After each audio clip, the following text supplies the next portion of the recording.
IT Zone компани нэвтрүүлсэн Tableau төсөл танилцуулж байна. Оюуталгай компаниуд үндсэн үйл ажиллагаа бол үйлдвэрлэл байгаа. Тэгэхээр энэ тасралтгүй үйлдвэрлэлийг хамгийн зөв байдлаар үргэлжтэй болоход бид нар тухай бүрийн шийдвэр гаргалт гэдэг бол бидний үндсэн хөшүүрэг байдаг. Энэ шийдвэрийг гаргахын тулд бид бүхэн өгөгдлийг хамгийн хурднаар боловсруулад хэрэглэгчид харуулах шаардлагатай байсан.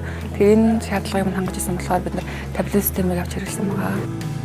Оюуталгай компанийн хувьд бол аливаа шийдвэрийг өгөгдөл дээр үндэслэн гаргаж бизнесээ явуулдаг байгууллага. Манай компани бол 2016 оноос эхлээд Tableau BI системийг нэвтрүүлэх ажлыг эхэлсэн байна.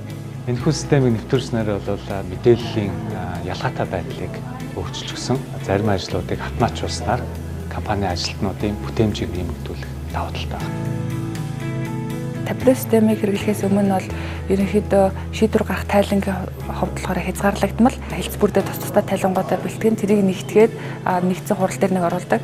Тэгэхээр тэр репортын үр ашиг зөвхөн хурлын хэмжээнд л хязгаарлагддаг байсан бол өнөөдөр яаж байна вэ гэхээр инженерүүд тэр тайланг бэлтгэх биш тэр тайлангаас гарсан үр дүн дээр шинжилгээ хийгээд судаг болсон.